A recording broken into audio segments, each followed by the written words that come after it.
कहानी की शुरुआत होती है सन 1962 से, जहां हमें पैसिफिक ओशन के बीचों बीच एक बहुत ही बड़ा शिप दिखाया जाता है जिसका नाम एंटोनिया ग्राजा है। इस शिप पर टोटल 600 पैसेंजर्स मौजूद हैं जो न्यूयॉर्क की तरफ जा रहे हैं। इस शिप में पार्टी चल रही होती है जहां एक बहुत ही खूबसूरत सिंगर गाना गा रही होती है और सभी लोग उस सिंगर के गाने को एंजॉय करते हुए मजे से डांस कर रहे होते हैं। शिप पर मौजूद सभी लोग बहुत ज्यादा खुश थे, लेकिन इन्हें पता नहीं था कि कुछ मिनट बाद उनके साथ कुछ ऐसा होने वाला है जिसके बारे में सोचने से भी डर लगता है। तभी हम देखते हैं कि एक आदमी इंजन रूम से एक लीवर ऊपर की तरफ उठाता है। लीवर के ऊपर उठते ही एक तेज नुकीला वायर टाइट होकर सब लोगों के आर पार चला जाता है। देखते ही देखते सब लोगों के बॉडी के 2 टुकड़े होने लगते हैं। यह एक बहुत ही दर्दनाक माहौल था जहां चारों तरफ खून ही खून फैला हुआ था। एक बच्ची जिसका नाम केटी है वो बच जाती है क्योंकि उसकी हाइट कम थी, जिस वजह से वायर उसके सर के ऊपर से होता हुआ गुजर जाता है। इसके बाद हमें 40 साल के बाद का सीन दिखाया जाता है जहां हम कुछ लोगों को देखते हैं जो एक टग बोट की मदद से एक बड़े शिप को खींच कर ले जा रहे होते हैं। तभी अचानक वो पुराना शिप डूबने लगता है। यह देखकर ग्रुप का लीडर अपनी टीम में से एक लड़की जिसका नाम मर्फी है उसे उस पुराने शिप पर भेज देता है ताकि मर्फी उस पुराने शिप को जिस वायर से बांध कर ले जाया जा रहा था उसे आजाद कर दे, वरना अगर यह पुराना शिप डूब गया तो उसके साथ साथ इनकी ये टग बोट भी डूब जाएगी। मर्फी जब उस पुराने शिप पर पहुंचती है तो उसे पता चलता है कि पुराने शिप के निचले हिस्से में दरार पड़ चुकी है, जिस वजह से शिप में तेजी से पानी भरता जा रहा है और अगले 5 मिनट में यह शिप पानी में डूब जाएगा। मर्फी ये बात अपनी टीम के लीडर को बताती है। ये सुनकर टीम का लीडर मर्फी को ऑर्डर देता है कि जिस वायर से हम इस शिप को खींच रहे हैं उस वायर को आजाद कर दो और फौरन वहां से निकलकर हमारे पास टग बोट पर पहुंचो, क्योंकि हम इस पुराने शिप को छोड़कर जाने वाले हैं। तभी टीम के 2 और साथी भी मर्फी के पास पहुंच जाते हैं और वो भी मर्फी को बाहर निकलकर शिप को छोड़ने के लिए कहते हैं, लेकिन इस शिप को ढूंढने में उन्हें 3 महीने लगे थे, जिस वजह से मर्फी इतनी आसानी से इस शिप को छोड़कर नहीं जाने वाली थी। वो शिप को बचाने के लिए नीचे पानी में कूद जाती है, जिसे देखकर ऊपर बैठे 2 साथी भी औजार लेकर मर्फी के पीछे कूद जाते हैं। ये तीनों जैसे तैसे करके शिप को डूबने से पहले ही उसकी दरार पर वेल्ड करके शिप को डूबने से बचा लेते हैं और इस शिप को यह लोग मार्केट में बेचकर बहुत सारा पैसा बना लेते हैं और यह पैसा टीम का लीडर सभी लोगों में बराबर बराबर बांट देता है। यहीं जैक नाम का एक आदमी इन लोगों पर काफी देर से नजर रखे हुए था और इन सब की बातें सुन रहा था। उसे पता चल जाता है कि यह लोग समुद्र में जो शिप गायब हो जाते हैं ये लोग उन शिप्स को ढूंढ निकाल कर मार्केट में बेचकर पैसा कमाते हैं। जैक नाम का वो आदमी इनके पास आता है और इस टीम के लीडर को एक शिप के बारे में बताता है जिसमें खजाना छुपा हुआ है। जैक असल में उस शिप की बात कर रहा था जिसे 40 साल पहले एक अनजान आदमी ने लीवर खींचकर सब लोगों को मार दिया था। टीम के लीडर ने भी उस 40 साल पहले गायब हुए एंटोनिया ग्राजा नामी शिप के बारे में सुना था। टीम का लीडर कहता है कि इस शिप को बहुत से लोगों ने ढूंढा पर आज तक वो शिप किसी को भी नहीं मिला। जैक टीम के लीडर से कहता है कि मुझे पता है कि वो शिप समुद्र के किस हिस्से में है। अगर हम इस शिप को लाकर मार्केट में बेचेंगे तो हम रातों रात अमीर हो जाएंगे। पैसों का सुनते ही ग्रुप के सारे लोग इस मिशन के लिए तैयार हो जाते हैं और अगले ही दिन ये लोग अपने टग बोट में उस एंटोनिया ग्राजा नाम की शिप को ढूंढने निकल पड़ते हैं। कई दिनों के सफर के बाद ये लोग समुद्र के एक बहुत ही वीरान जगह पर पहुंच जाते हैं जहां टीम के एक आदमी को किसी शिप के आसपास होने का सिग्नल मिलता है। ये लोग समझ जाते हैं कि वह शिप जो आज से 40 साल पहले खो गया था वह यहीं कहीं पर है। थोड़ा ही आगे बढ़ने पर इनके सामने एक बहुत ही बड़ा शिप आ जाता है। ये वही शिप है जिसे हमने कहानी की शुरुआत में देखा था और ये शिप पिछले 40 सालों से समुद्र में गायब हो गया था। इस शिप को देखकर ये सभी लोग बहुत ज्यादा खुश हो जाते हैं और उन्हें लगता है कि इस शिप को बेचकर ये लोग माला माल हो जाएंगे। अब टीम का लीडर 2 लोगों को टग बोट में ही रहने के लिए कहता है और खुद कुछ साथियों के साथ उस पुराने शिप की जांच के लिए अंदर चला जाता है। अंदर जाते ही इन लोगों को बहुत ही अजीब सी आवाज आने लगती है जिसे सुनकर ये लोग घबरा जाते हैं। इसके बाद टीम का लीडर अपने साथियों को आगे बढ़ने के लिए कहता है। ये लोग उस आवाज को फॉलो करते हुए एक बड़ी सी घड़ी के पास पहुंचते हैं जहां ये लोग देखते हैं कि उस घड़ी का कांटा अभी भी हिल रहा है। कुछ देर बाद अचानक उस घड़ी का कांटा रुक जाता है। यह देखकर उन्हें कुछ अजीब लगता है। अब ये लोग शिप की ओर जांच करने के लिए आगे बढ़ते हैं। अंदर ये जहाज पूरी तरह से बिखर चुका था, जहां सारी चीजें टूट चुकी थी और जहाज के लोहे में जंग लग चुका था। ये लोग जब आगे बढ़ रहे होते हैं तब उनका एक साथी नीचे फ्लोर टूटने की वजह से गिरने ही वाला होता है कि तभी मर्फी उसे पकड़ लेती है और जब मर्फी अपने साथी को ऊपर खींचती है तब उससे नीचे एक लड़की दिखाई देती है। ये वही लड़की है जो आज से 40 साल पहले यानी कि सन 1962 में शिप में अकेली बची थी, जिसके सिर के ऊपर से वायर गुजरा था। लेकिन हैरान करने वाली बात यह थी कि 40 साल बाद भी उसकी उम्र उतनी ही थी, जिसका मतलब यह है कि यह उस लड़की की आत्मा है। मर्फी उस लड़की को जब दोबारा देखती है तो वह लड़की अचानक कहीं गायब हो जाती है। अब ये लोग जैसे तैसे करके अपनी साथी को ऊपर की ओर खींच देते हैं। यहाँ मर्फी को कुछ समझ नहीं आता कि उसने जो देखा वह सच था या फिर कोई वहम, लेकिन यह सब देखकर मर्फी बहुत ज्यादा डर जाती है। अब यह शिप बहुत ही ज्यादा ज्यादा बड़ा था, इसलिए ये लोग इसे और एक्सप्लोर करने लगते हैं और चलते चलते शिप के मेन कैबिन तक पहुंच जाते हैं, जहां जांच करते हुए उन्हें एक डिजिटल वॉच मिलती है। ये देखकर ये लोग कंफ्यूज्ड हो जाते हैं, क्योंकि आज से 40 साल पहले इस तरह की डिजिटल वॉच नहीं हुआ करती थी। और इस वॉच को देखकर ये लोग समझ जाते हैं कि जरूर हमसे पहले भी यहाँ कुछ लोग आ चुके हैं। इसके बाद ये सब वापस अपने टग बोट पर आते हैं और टीम का लीडर डिसाइड करता है कि अगले दिन हम इस शिप को टग बोट से बांध कर ले जाएंगे। अगली सुबह उन्हें पता चलता है कि शिप में एक बहुत बड़ा होल है, जिसकी वजह से धीरे धीरे शिप पानी में डूब रहा है। टीम का लीडर कहता है कि इस हालत में शिप को टग बोट से बांध कर ले जाना नामुमकिन है, क्योंकि शिप में ढेर सारा पानी जमा हो चुका है। पानी की वजह से शिप का वजन कई गुना बढ़ चुका है, इसीलिए इस पुराने शिप को टग बोट से बांध कर ले जाना एक बेवकूफी होगी। अब ये लोग डिसाइड करते हैं कि पहले हम शिप के होल को वेल्ड करके बंद करेंगे और फिर शिप के अंदर मौजूद सारा पानी निकाल कर इसे टग बोट से बांध कर ले जाएंगे। कैप्टन की बात सबको ठीक लगती है, जिसके बाद ये सभी अपने अपने काम पर लग जाते हैं। कुछ साथी शिप के होल को रिपेयर करने में लग जाते हैं और कुछ शिप के अंदर मौजूद खजाना ढूंढने में लग जाते हैं। मर्फी खजाने की जांच में आगे बढ़ते हुए एक स्विमिंग पूल के पास पहुंचती है। स्विमिंग पूल को देखकर वह हैरान रह जाती है, क्योंकि स्विमिंग पूल पर ढेर सारे गोलियों के निशान थे। अब वह स्विमिंग पूल से जब ऊपर की तरफ आ रही होती है, तभी एक बार फिर से वह लड़की मर्फी के सामने आ जाती है, जिसे देखकर डर के मारे मर्फी वापस नीचे पूल में गिर जाती है। उसका सर तेजी से स्विमिंग पूल के फ्लोर से टकराता है और खून निकलना शुरू हो जाता है, पर स्विमिंग पूल उसके खून को अब्सॉर्ब कर लेता है। मर्फी एक बार फिर से जब ऊपर देखती है तो वो लड़की वहाँ नहीं थी और अब वहाँ पर जैक होता है। जैक मर्फी को स्विमिंग पूल से बाहर निकालने में मदद करता है। बाहर निकलते ही मर्फी जैक से कहती है कि मैंने अभी अभी यहाँ पर एक लड़की देखी है, लेकिन पता नहीं वह अचानक कहाँ गायब हो गई। जैक मर्फी से कहता है कि यह तुम्हारा वहम होगा, यहाँ पर कुछ भी ऐसा नहीं है। इसके बाद ये दोनों आगे बढ़ते हैं और इन दोनों के यहाँ से जाने के बाद स्विमिंग पूल पूरी तरह से खून से भर जाता है। दूसरी तरफ टीम के लीडर को उस पुराने शिप के कैप्टन का रूम मिल जाता है। टीम का लीडर जब रूम के अंदर जाता है तो रूम काफी बुरी हालत में था। रिसर्च करने पर टीम के लीडर को वहाँ पर कुछ भी खास नहीं मिला। जब टीम के लीडर की नजर सामने टेबल पर पड़ती है तो वह देखता है कि टेबल पर एक शराब की बोतल और ग्लास में किसी ने पैक बनाकर रखा है। यह सब देखकर ऐसा लग रहा था जैसे अभी अभी कोई शराब पीकर चला गया हो। टीम का लीडर जैसे ही इस ग्लास को उठाकर पीने वाला होता है, तब उसकी नजर सामने लगे शीशे पर पड़ती है और शीशे में टीम के लीडर को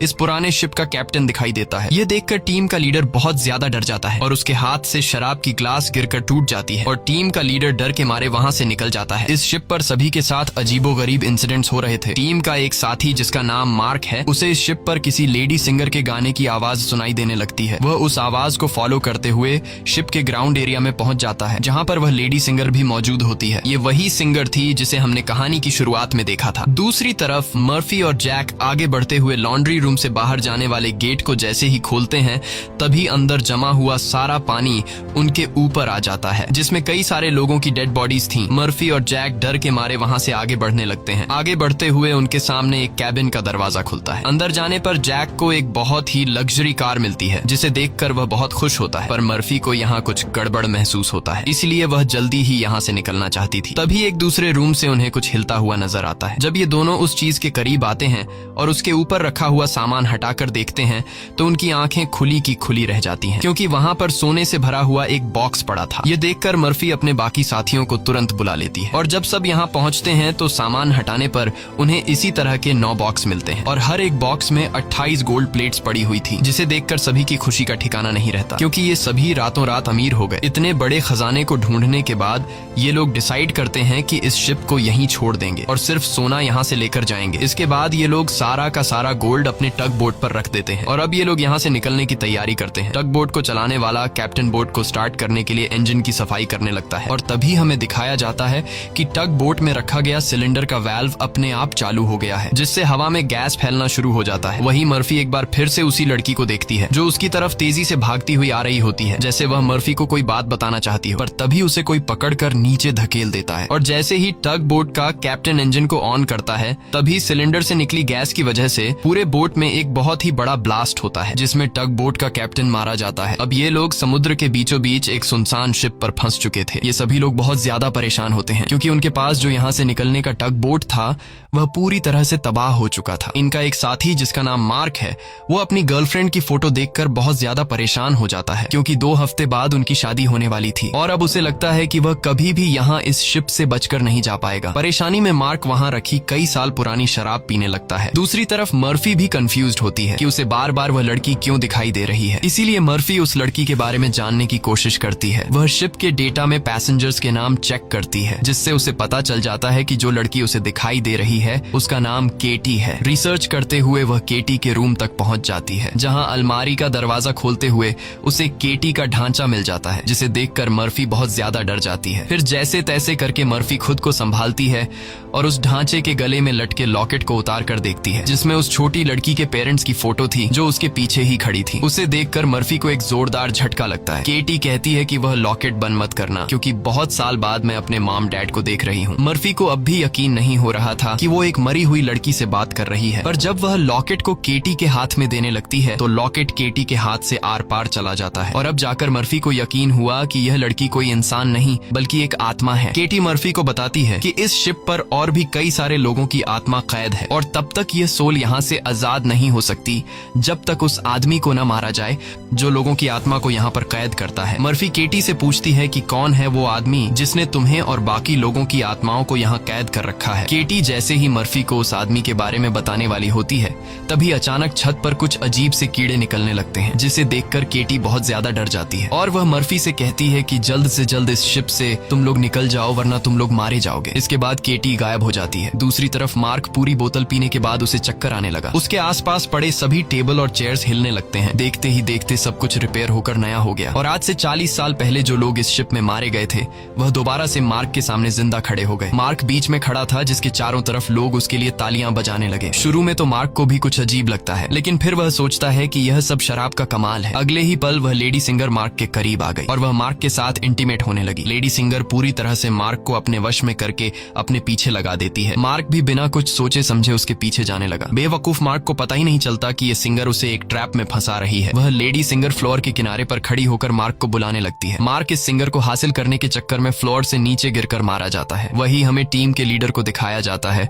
जो इस पुराने शिप के कैप्टन के रूम में बैठा होता है। तभी वह देखता है कि शराब की बोतल अपने आप ही सरकने लगी। कुछ देर बाद उसके सामने इसी शिप के कैप्टन की आत्मा आ जाती है। यह देखकर टीम का लीडर काफी ज्यादा घबरा जाता है। तब शिप का कैप्टन उसे ग्लास में शराब डालकर पीने के लिए देता है। साथ ही वह उसे फोटो देता है जिसमें एक शिप होता है जिसका नाम लोरली है। कैप्टन बताता है कि आज से कई साल पहले हमारे पास एक आदमी आया था जिसने हमें लोरली शिप के बारे में बताया। उसने कहा कि लोरेलाई शिप में बहुत ही बड़ा खजाना छुपा हुआ है। जब हमने लोरेलाई शिप को रेस्क्यू किया तब हमें सच में वो सारा खजाना मिला। कैप्टन टीम के लीडर को एक दूसरी फोटो दिखाते हुए कहता है कि ये वो आदमी है जिसने हमें लोरेलाई शिप का बताया था। टीम का लीडर उस आदमी की फोटो देखकर उसके गले में सांसें अटक जाती हैं, क्योंकि वह आदमी कोई और नहीं बल्कि जैक था और यह फोटो 40 साल पुरानी थी। 40 साल गुजरने के बाद आज भी उसके उम्र में कोई बदलाव नहीं हुआ। वह फोटो में बिल्कुल वैसा ही दिख रहा था जैसे 40 साल पहले दिखता था। अब टीम का लीडर समझ जाता है कि जैक कोई इंसान नहीं बल्कि एक भूत है। ये सब समझते ही टीम का लीडर जल्द ही अपनी टीम को इस शिप से निकालना चाहता था। वह जल्दी से अपने साथियों को ढूंढने लगता है, पर तभी उसके सामने उसका वही साथी आ जाता है जो टग बोट में गैस खुलने की वजह से ब्लास्ट में मारा गया था। दरअसल ये ब्लास्ट में मारे जाने वाले आदमी की आत्मा होती है, जो टीम के लीडर को मारने के लिए आगे बढ़ता है। लीडर उससे खुद को बचाने के लिए भागता है, लेकिन तभी उसके सामने मर्फी आ जाती है। अब ब्लास्ट में मारा जाने वाले आदमी की आत्मा तो गायब हो जाती है, पर टीम के लीडर को मर्फी का चेहरा उसी ब्लास्ट में मारे जाने वाले साथी की तरह दिख रहा होता है, जो कुछ देर पहले भूत बनकर उसके पीछे आ रहा था। इसीलिए टीम का लीडर मर्फी को भूत समझकर उसके ऊपर हमला कर देता है, पर मर्फी खुद को बचाने के लिए उसके पैर को घायल कर देती है। लेकिन इससे टीम के लीडर का ज्यादा कुछ नहीं बिगड़ता। वह दोबारा से मर्फी पर हमला करने के लिए खड़ा होता है। इससे पहले कि वह मर्फी को मार पाता, तभी पीछे से जैक आकर लीडर को लोहे के रॉड से सिर पर मारकर बेहोश कर देता है। जैक वही आदमी है जो इन सबको यहाँ लेकर आया था। पूरी टीम में सिर्फ टीम के लीडर को ही पता चल चुका था कि जैक कोई इंसान नहीं बल्कि एक डीमन है, और जैक को भी समझ आ गया था कि टीम के लीडर को मेरी सारी सच्चाई मालूम हो गई है। इसलिए वह टीम के लीडर को अपने रास्ते से हटाने के लिए सबको उसके खिलाफ भड़काता है। वो कहता है कि अगर ये दोबारा होश में आ गया तो यह हम में से किसी को नुकसान पहुंचा सकता है। सबको जैक की बात ठीक लगती है, इसलिए यह लोग अपने लीडर को एक टैंक में फेंक देते हैं। अब यहाँ से निकलने का कोई और रास्ता न मिलने पर यह लोग प्लान के मुताबिक शिप को रिपेयर करने के काम में लग जाते हैं। जल्द ही शिप में जिस सुरंग से पानी अंदर आ रहा था उस सुरंग को यह लोग वेल्ड कर देते हैं और पंप के जरिए जहाज के अंदर जमा हुआ पानी बाहर निकालने लगते हैं। मर्फी देखती है कि उनका एक साथी जिसका नाम मार्क है वो कहीं भी नहीं दिखाई दे रहा, इसलिए मर्फी उसे ढूंढने निकल पड़ती है। तभी उसके सामने उस लड़की की आत्मा एक बार फिर से आ जाती है जो उसे दिखाती है कि तुम जिस आदमी को ढूंढ रही हो वह मर चुका है। यह मार्क होता है जो लेडी सिंगर को पाने के चक्कर में मारा गया। और अब यह लड़की मर्फी के कंधे पर हाथ रखकर उसे 1962 की उस रात में ले जाती है जहां यह सारा इंसिडेंट हुआ था, जब सबके सब शिप में मारे गए थे। उस रात शिप पर मौजूद सभी लोगों को बहुत ही बेरहमी से मारा गया था और यह सब एक ग्रुप कर रहा था जिसका मकसद था इस शिप पर मौजूद सारा गोल्ड चुराना। इन लोगों ने कुछ लोगों को खाने में जहर मिलाकर मार डाला, कुछ लोगों को वायर से काटकर उनके 2 टुकड़े कर दिए और कुछ को गोलियों से छलनी कर दिया गया। इनके कहर से केटी भी नहीं बच पाई। उन्होंने केटी को उसके रूम में ले जाकर फांसी पर लटका दिया। इन सब के पीछे थी वही लेडी सिंगर जिसने गोल्ड लूटने के लिए यह पूरा प्लान बनाया था और अपने लोगों की मदद से उसने शिप पर मौजूद सभी लोगों को मार डाला। अब सारा गोल्ड उनके कब्जे में था। शिप का ऑफिसर भी लेडी सिंगर से मिला हुआ था। लेडी सिंगर के एक इशारे पर वह अपने ही साथियों को मार देता है, लेकिन जैसे ही वह मुड़ता है लेडी सिंगर उसे भी गोली मार देती है। लेडी सिंगर को लगता है कि सारा गोल्ड अब उसी का हो चुका है क्योंकि शिप पर मौजूद सभी लोग मारे जा चुके थे। लेकिन यही एंट्री होती है एक ऐसे आदमी की जो इस पूरे गेम का मास्टरमाइंड था और वह लोहे की चेन से लेडी सिंगर को लटकाकर मार देता है। मर्फी केटी की मदद से ये सब देख रही होती है और तभी वह इस गेम के मास्टरमाइंड को भी देख लेती है, जिसे देखकर मर्फी शॉक हो जाती है क्योंकि वो आदमी कोई और नहीं बल्कि जैक है जो इन्हें गोल्ड का लालच देकर यहाँ पर लेकर आया। क्योंकि शिप में छेद हो चुका था और शिप धीरे धीरे पानी में डूब रही थी, इसलिए शिप को बचाने के लिए कुछ ऐसे लोगों की जरूरत थी जो शिप को डूबने से बचा सके। इसलिए जैक ने चालाकी से इन्हें यहाँ लाया। अब शिप पूरी तरह से ठीक हो चुकी थी, इसलिए जैक को अब इन लोगों की कोई जरूरत नहीं थी और अब वह इन सबको भी मार देगा। यह सब समझते ही मर्फी को याद आता है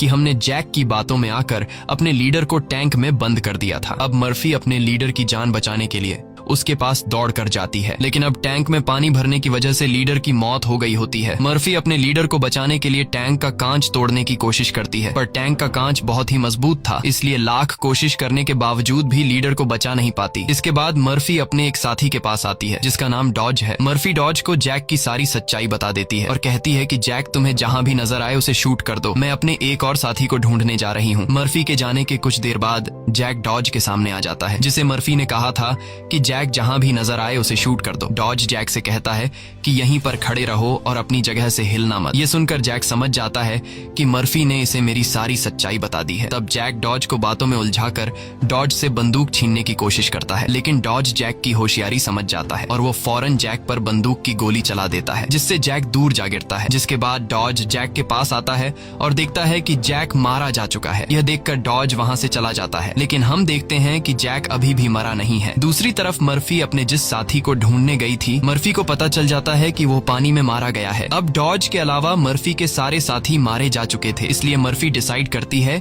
कि वो इस पूरे शिप को तबाह कर देगी। जिसके बाद मर्फी शिप के हर एक कोने में बॉम्ब फिट करने लग जाती है और तभी उसके पास डॉज आ जाता है। डॉज मर्फी को बताता है कि मैंने जैक को मार दिया। ये सुनकर मर्फी कहती है कि जैक नहीं मरने वाला है, क्योंकि जैक कोई इंसान नहीं बल्कि एक डीमन है, इसलिए हमें यह पूरी शिप ब्लास्ट करनी होगी ताकि जैक हमारी तरह और किसी इंसान को यहाँ लाकर न फंसा सके। और जैक ने जितने भी सोल्स को इस शिप में कैद कर रखा है वो सभी आजाद हो जाएंगे। डॉज यहाँ पर गुस्से से मर्फी को समझाता है कि हमें शिप को ब्लास्ट नहीं करना चाहिए, क्योंकि इस तरह से शिप में रखा सारा गोल्ड बर्बाद हो जाएगा और हमें बिना गोल्ड हासिल किए खाली हाथ घर लौटना होगा। मर्फी कहती है कि यह गोल्ड दरअसल जैक का एक चाल है जो हम यहाँ से कभी भी नहीं ले जा पाएंगे, इसलिए मुझे हर हाल में यह शिप ब्लास्ट करनी होगी। अब जैक समझ जाता है कि मर्फी किसी भी हाल में नहीं मानने वाली, इसलिए जैक अपने असली रूप में आ जाता है, जिससे हम समझ जाते हैं कि जैक ने डॉज को भी मार दिया था। जैक उसे बताता है कि तुम्हारा और मेरा काम एक ही है, जिस तरह से तुम समुद्र में फंसी हुई शिप्स को जमा करती हो उसी तरह से मैं सोल्स को जमा करता हूँ। पहले मैं भी इंसान था, लेकिन मैंने बहुत पाप किए जिसके बदले मुझे यह काम दिया गया और अब मैं सोल कलेक्टर हूँ जिसके लिए मुझे शिप की जरूरत है और मैं नहीं चाहता कि तुम इस शिप को ब्लास्ट करो। जैक मर्फी को एक चांस देता है। वो कहता है कि जाओ, मैं तुम्हें नहीं मारूंगा, लेकिन बदले में तुम्हें इस शिप को ब्लास्ट नहीं करना होगा। पर मर्फी उसकी बात नहीं मानती, जिसके जिसके बाद जैक एक लोहे के रॉड से उस पर हमला कर देता है, जिससे मर्फी नीचे गिर जाती है। अब जैसे ही जैक मर्फी को मारने के लिए आगे बढ़ता है, तब मर्फी एक तीर चलाकर उस बॉम्ब वाले रिमोट पर निशाना लगाती है और खुद फौरन पानी में कूद जाती है, जिसके बाद शिप में एक बहुत बड़ा ब्लास्ट होता है। ब्लास्ट की वजह से शिप पानी में डूबने लगती है और मर्फी पानी के अंदर शिप के नीचे फंस चुकी होती है। अब उसे बाहर निकलने का कोई रास्ता नहीं दिखता और उसकी सांसें भी फूलने लगती हैं। पर तभी वहां पर केटी की आत्मा आती है, जो मर्फी को हाथ से पकड़कर